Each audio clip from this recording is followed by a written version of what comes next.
क्या आपने अपनी फाइनेंशियल प्लानिंग कर ली है या फिर आप अपने खुद के फाइनेंशियल प्लानिंग के लिए किसी एडवाइजर का एडवाइस लेते हैं और उसको मोटी रकम पे करते हैं इन टर्म्स ऑफ कमीशन? क्या आप जानना चाहते हैं कि सबसे इंपॉर्टेंट एस्पेक्ट्स क्या हैं in terms of financial planning? तो इस वीडियो को एंड तक जरूर देखिए, इसमें आपके काफी सवालों के जवाब मिल जाएंगे।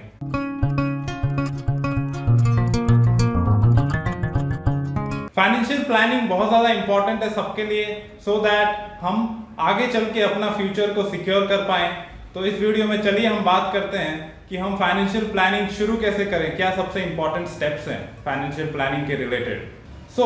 सबसे इंपॉर्टेंट जो चीज़ है फाइनेंशियल प्लानिंग है वो है टू प्लान अगेंस्ट अनसर्टेनिटीज। क्या आपने अपने फाइनेंशियल प्लानिंग के अंडर अनसर्टेनिटीज को कंसिडर किया हुआ है? क्या आपने ये सोचा है कि कल को अगर कोई ऐसा कुछ हो जाए जिसमें सडनली आप फाइनेंशियल क्राइसिस में आ जाएं या प्रॉब्लम में आ जाएं, तो आप इस सिचुएशन को कैसे डील करेंगे? क्या आपने ये सोचा है जैसे आप सैलरीड हैं, कल को आपका किसी भी रीजन से आपका अगर जॉब लॉस हो गया या कोई प्रॉब्लम हो गया या हेल्थ क्राइसिस आ गई, तो आप उस सिचुएशन को कैसे डील करेंगे? क्या आपने ये प्लान किया हुआ है? क्या आपने ये सोचा है कि कल को किसी फैमिली मेंबर के सडन हेल्थ इश्यूज में आप फंड्स कहाँ से लाएंगे, हेल्थ इश्यूज को कैसे टैकल करेंगे? तो सबसे पहला और सबसे इंपॉर्टेंट स्टेप है to plan against uncertainties, right? हमारे सामने कभी भी ऐसा सिचुएशन आ सकता है जब हमको काफी बड़े फंड्स की जरूरत पड़े, और उसके लिए क्या हम तैयार हैं? आप ये सवाल अपने आप से पूछिए, थोड़ा पॉज कीजिए और सोचिए, क्या आप तैयार हैं कल को अगर आपका जॉब लॉस हो जाए, कल को अगर आपका कोई एक्सीडेंट हो जाए, गॉड फॉरबिड ना हो ऐसा, कल को कुछ हेल्थ इश्यूज आ जाए, क्या आप उसके लिए तैयार हैं? क्या आपने प्लान किया हुआ है? कमेंट सेक्शन में जरूर बताएं। जैसा कि मैंने कहा, सबसे इंपॉर्टेंट और स्टार्टिंग स्टेप है टू प्लान अगेंस्ट अनसर्टेनिटीज। इसके अंदर दो चीजें आती हैं। एक पहली चीज जो है वो है to plan against a situation where आपका रेगुलर इनकम बंद हो जाएगा फॉर सम पीरियड। जैसे मान लीजिए कि आप जॉब में हैं और अगर आगे चल के आपका जॉब लॉस हो गया, फॉर नेक्स्ट 3 और 4 months you are jobless for some reason, आपकी सैलरी बंद हो गई या आप अनपेड लीव पे जाना पड़ा आपको, तो आप सरवाइव कैसे करेंगे? या फिर अगर आप बिजनेस में हैं, जैसे आजकल का सिचुएशन है, बिकॉज ऑफ कोविड काफी बिजनेसेस ठप हो गए हैं, काफी लोगों का सेल ही बंद हो गया है, काफी बिजनेस बंद होने के कगार पे आ गए हैं। तो इस सिचुएशन में सर्वाइवल के लिए क्या आपने अपने आप को प्लान किया हुआ है?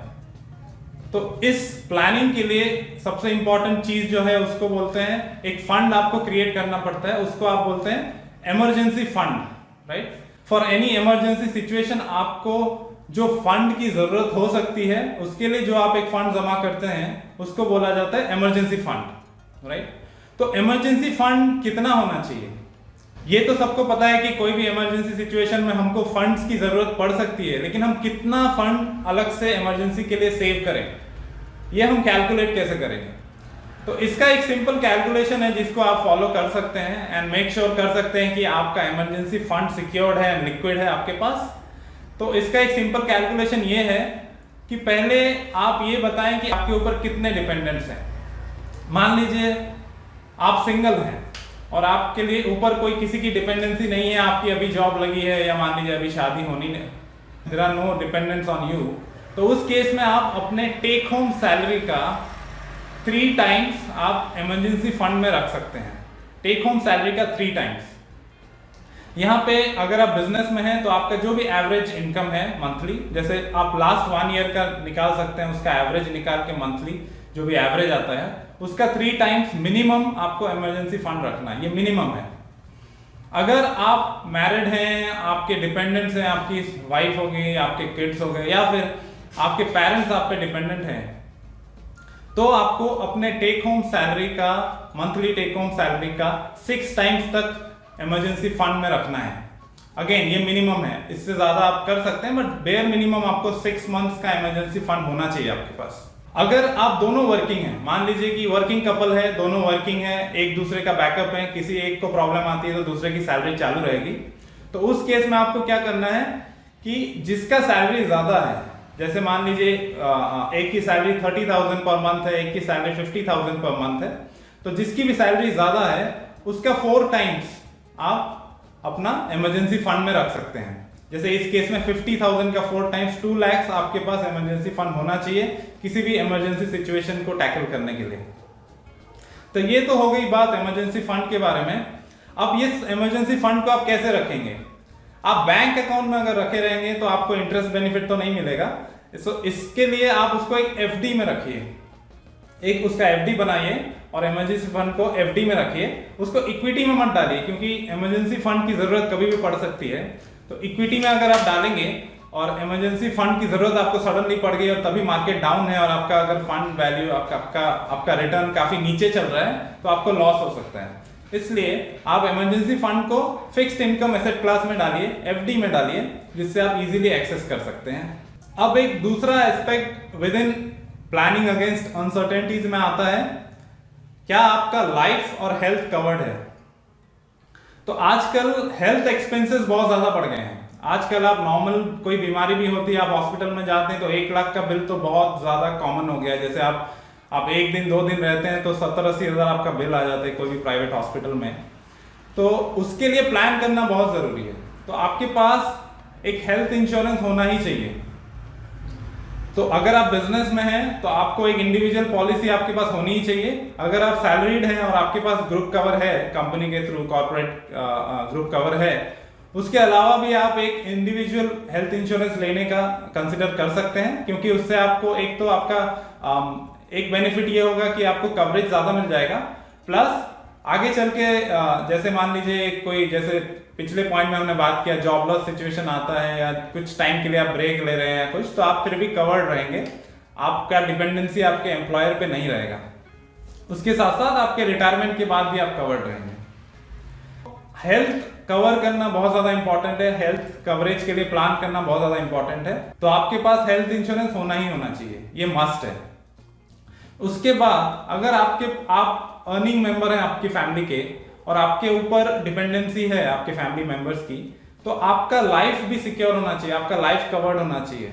तो आप एक टर्म इंश्योरेंस प्लान करिए और अपने फैमिली को सिक्योर करिए, ताकि आपके जाने के बाद भी उनको कोई फाइनेंशियल क्राइसिस का सामना ना करना पड़े। तो आपको एक टर्म इंश्योरेंस भी लेना चाहिए। तो इमरजेंसी फंड, टर्म प्लान और हेल्थ इंश्योरेंस के थ्रू आप किसी भी अनसर्टेन सिचुएशन, इमरजेंसी सिचुएशन का सामना कर पाएंगे। उसके लिए आप रेडी रहेंगे। So you will be future ready for any kind of emergency. अब आते हैं कि आप वेल्थ कैसे क्रिएट करेंगे। ये तो आपने अपने आप को सिक्योर कर लिया हर एंगल से, कोई भी अनफोर्सिन सिचुएशन आ गई आपके सामने, उसके लिए अपने आप को आपने सिक्योर कर लिया। अब आप वेल्थ कैसे क्रिएट करेंगे अपना? तो उसके लिए हमारा सेकेंड पॉइंट है जो कि है गोल based investing.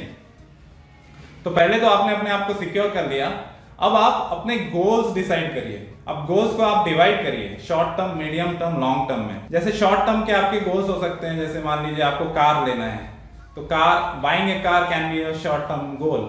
Again you can plan for a vacation, आपको किसी वेकेशन में जाना है तो वो आपका शॉर्ट टर्म गोल हो सकता है।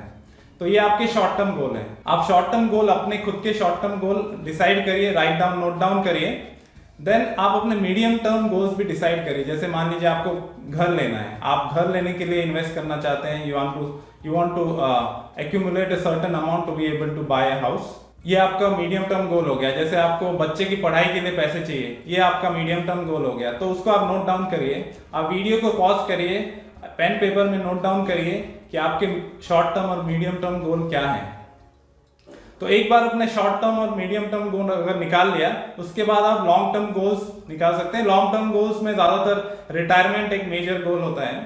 तो रिटायरमेंट के लिए क्या आप रेडी हैं? आजकल पेंशन तो है नहीं लोगों के पास, तो आप अपने रिटायरमेंट के लिए क्या प्लान हैं? क्या आप रेडी हैं कि रिटायरमेंट के बाद आपका लाइफस्टाइल कॉम्प्रोमाइज नहीं होना चाहिए, आप फाइनेंशियली इंडिपेंडेंट रहे? क्या आपने उसके लिए प्लान किया है?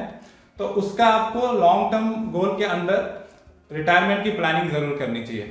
तो जैसे ही आपने अपने short term, medium term, long term goal set कर लिए, उसके बाद आप ये सोचिए कि आपको कितना अमाउंट चाहिए होगा। तो जैसे मान लीजिए आपको शॉर्ट टर्म में एक वेकेशन पे जाना है, मान लीजिए आपने उसका अमाउंट निकाला हुआ है, आपको 2 लाख रुपीज चाहिए वेकेशन में जाने के लिए अगले 2 साल में।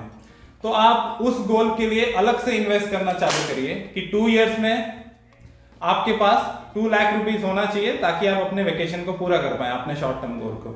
या मान लीजिए आपको 3 साल में कार लेनी है, तो कार आपको कौन सी कार लेनी है? एक टेंटेटिव चाहे आपका मॉडल डिसाइड ना हो, लेकिन आपको कितना अमाउंट टेंटेटिव चाहिए होगा उसके लिए आप प्लान करिए। तो उस तरह से आप डिसाइड कर पाएंगे 5 लाख चाहिए कार के लिए, तो आप उसके हिसाब से अभी से एक सर्टेन अमाउंट निकाल के आप इन्वेस्ट कर सकते हैं। वैसे ही रिटायरमेंट के लिए आपको कितना पैसा चाहिए होगा, तो उसका भी एक कैलकुलेशन है, उसका एक सेपरेट वीडियो में हम डिटेल में बात करेंगे कि रिटायरमेंट की स्पेसिफिकली प्लानिंग कैसे करें। लेकिन अगर आपने निकाला हुआ है कि आपको रिटायरमेंट के लिए मान लीजिए 2 करोड़ चाहिए, तो उस 2 करोड़ के लिए आपको कितना इन्वेस्ट करना चालू करना पड़ेगा अभी से, दैट अगेन डिपेंड्स कि आप कौन से एज कैटेगरी में आते हैं, 20 to 30 ईयर्स, 30 to 35, 35 to 40, कौन से कैटेगरी में आते हैं, उस हिसाब से आपको अमाउंट डिसाइड करना पड़ेगा कि आपको मंथली कितना इन्वेस्ट करना है, या लमसम में अगर एनुअली आप इन्वेस्ट करते हैं तो कितना इन्वेस्ट करना है। तो ये इस तरह से आप अपने गोल्स को सेट करके, अपने गोल्स को डिवाइड करके, हर एक गोल के अगेंस्ट में इन्वेस्टमेंट मैप करना स्टार्ट करना होगा आपको, ताकि आपके सभी तरह के गोल फुलफिल हो पाए और आप हर एक गोल के लिए रेडी रहो और आप हर एक सिचुएशन के लिए रेडी रहो और लंबे समय में आपका वेल्थ भी क्रिएट हो। अगर आपके पास इसी टॉपिक से जुड़ा कोई सवाल है, या आप चाहते हैं कि मैं किसी टॉपिक, किसी स्पेसिफिक पॉइंट के ऊपर डिटेल में आपको बताऊं, तो आप कमेंट बॉक्स में जरूर बताइए। और आप ये भी बताइए कि अगर आप अपने खुद के फाइनेंशियल प्लानिंग में किसी कंफ्यूजन में हैं या आपको कोई हेल्प चाहिए, तो भी आप कमेंट बॉक्स में डालिए। मैं ट्राई करूंगा कि आपका ज़्यादा से ज़्यादा मैं हेल्प कर पाऊँ। तो आज के लिए इतना ही। अगर आपको ये वीडियो अच्छा लगा तो वीडियो को लाइक जरूर करिए, चैनल को सब्सक्राइब करिए, बेल आइकन दबाना मत भूलिए ताकि आपको सारे वीडियोस की नोटिफिकेशन मिल पाए। Take care, see you in the next video.